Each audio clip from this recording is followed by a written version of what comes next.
pour la vie dans les tranchées et pour l'illustration de la violence dans la Première Guerre mondiale, je vous encourage vivement à regarder les 20-25 premières minutes du film Un long dimanche de fiançailles, où vous pourrez justement trouver plein d'informations qui illustrent un petit peu ce que je vais dire et ce que vous verrez en cours également. Donc dans ce film, c'est intéressant parce que vous voyez comment les hommes sont mobilisés pour le front. Vous voyez que ça bouleverse un peu la vie quotidienne des gens à l'époque. Les gens, ils doivent quitter leur famille, leur lieu de vie. Vous avez une belle illustration des tranchées également. Vous voyez les conditions de vie des poilus, hein, c'est le nom qu'on donne aux soldats pendant la Première Guerre mondiale. Vous voyez, les hommes n'ont pas de lieu de repos, ils sont parmi la boue, les poux, les rats, donc des conditions vraiment très, très horribles. Voilà, vous pouvez percevoir également dans une partie du film ce qu'on appelle, ce que vous verrez en cours, le No Man's Land, qui est ce paysage qui est situé entre les tranchées. Vous avez deux tranchées, celle du camp par exemple français et allemand, et au milieu vous avez ce qu'on appelle le No Man's Land. Donc pour bien que vous compreniez la notion de No Man's Land, je vous ai mis une image pour illustrer ce que c'était. Vous avez en fait les deux camps adverses, donc ici par exemple la France et l'Allemagne, et vous avez le No Man's Land au milieu. Donc le No Man's Land, c'est l'espace qui sépare les deux tranchées. Et en fait, dans cet espace, toute présence humaine est considérée comme une agression, donc vous pouvez être susceptible de mourir si vous avancez sur les lignes ennemies. Donc c'est véritablement un paysage de mort, et c'est très bien illustré dans le film Un long dimanche de fiançailles dont je vous ai parlé tout à l'heure. Donc je vous encourage vivement à le regarder. On va attaquer maintenant les civils, acteurs ou spectateurs de la guerre.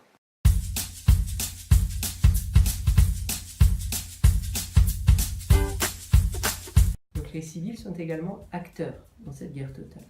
Acteurs notamment au niveau de ce qu'on va appeler l'arrière. Les civils vont être mobilisés à l'arrière des combats, notamment au niveau économique. Ça va être avec le cas notamment des femmes qui vont travailler dans les industries d'armement. Donc l'ensemble de l'économie, d'accord, toute l'économie est mobilisée au service de la guerre. L'État organise tout, la production, le ravitaillement.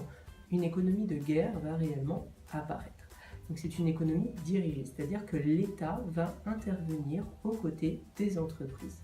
Vous allez avoir également, on en parle un peu moins, la main-d'œuvre des colonies qui va travailler dans les usines d'armement pour remplacer les hommes qui sont partis au front. Donc les femmes, les enfants à l'arrière travaillent également dans les champs.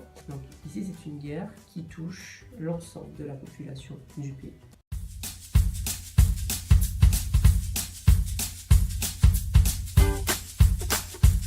Donc un point très important, et je trouve un des plus intéressants au niveau des guerres, c'est lié à la propagande.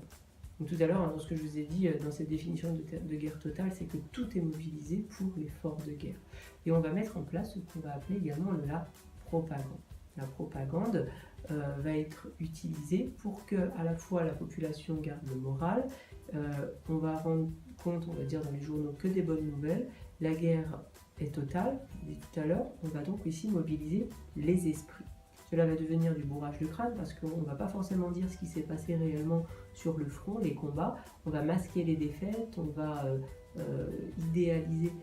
idéaliser également la vie des soldats qui vont être présentés comme des héros. De même, la presse va tenter d'abaisser l'ennemi par des caricatures, des affiches qui vont déprécier l'ennemi et le mettre en position de défaitiste en quelque sorte, qui vont mettre en position d'échec. Les États vont augmenter leurs impôts, recourir également à l'emprunt, c'est-à-dire qu'ils vont demander aux habitants de prêter leur argent. Donc face au manque d'argent et de nourriture, l'État va mettre en place ce qu'on va appeler des réquisitions, c'est-à-dire qu'une personne qui a une maison, qui peut avoir une maison, des terres, etc., l'État va confisquer les biens de cette personne.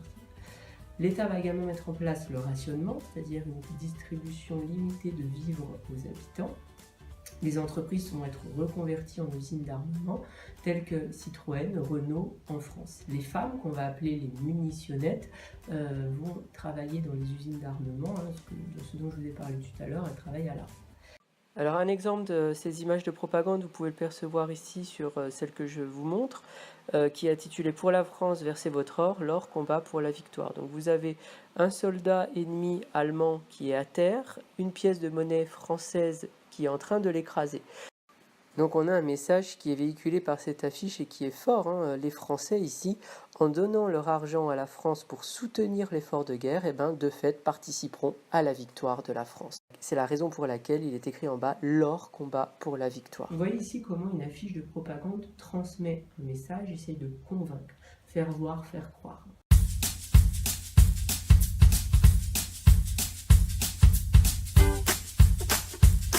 civils vont être également victimes des guerres, et notamment lorsque les armées vont envahir et vont partir des territoires. Bon, ils allaient avoir des massacres, des exécutions, même des viols qui vont être perpétrés. C'est le cas notamment du nord de la France, où vous allez avoir, dans la partie qui va être occupée par l'armée allemande, des populations qui vont être victimes de travaux forcés, de déportation. Donc des civils qui vont également être touchés pendant cette guerre. On va étudier justement ce génocide des Arméniens pour comprendre cette notion de violence de masse aux populations civiles, qui va vous permettre également une première approche de la notion de génocide qu'on réétudiera lors de la Seconde Guerre mondiale.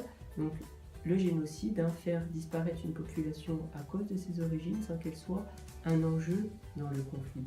Donc je vais faire une vidéo spéciale sur le génocide arménien parce qu'en 2 minutes comme ça, je ne peux pas résumer ce site qui est très complexe et qui prend ses racines dans le temps.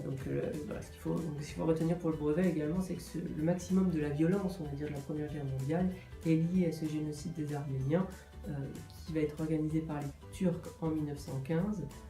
1,5 million de morts, ce qui est énorme, et ces derniers vont accuser notamment les Arméniens de complicité avec les Russes contre lesquels l'Empire est en guerre.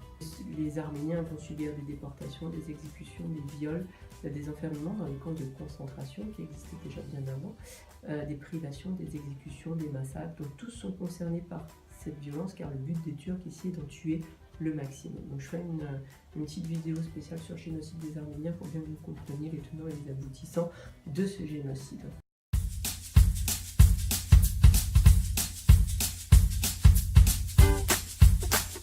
Donc le bilan de la guerre. Donc la guerre, elle aura fait environ plus de 10 millions de morts, 17 millions de blessés, 6,5 millions d'invalides, ceux qu'on va appeler les gueules cassées, c'est-à-dire des soldats qui vont être défigurés ensuite aux blessures au visage. Donc la génération des 18-25 ans va être la plus touchée. La France, elle va perdre 10,5% de sa population active masculine. Donc la natalité va être en baisse et les femmes étant plus nombreuses que les hommes, on va observer un déclin démographique en Europe. Vous allez avoir des destructions matérielles qui vont être très nombreuses, surtout dans le nord et l'est de la France. De nombreuses usines vont être inutilisables, les terres agricoles vont être perdues, les villes bombardées à reconstruire, beaucoup d'exemples en France.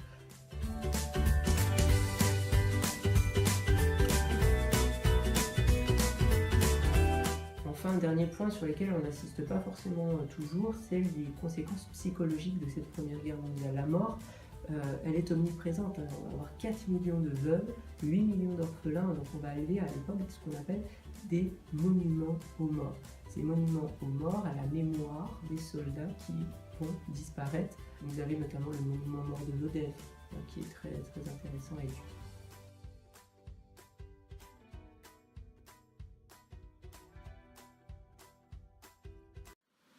Alors ce monument, comme je vous l'ai dit, il a été réalisé donc après la Première Guerre mondiale afin d'honorer la mémoire des soldats morts au combat. Donc ce qui est intéressant en fait dans ce monument, on voit 4 femmes qui se tiennent debout derrière l'homme allongé.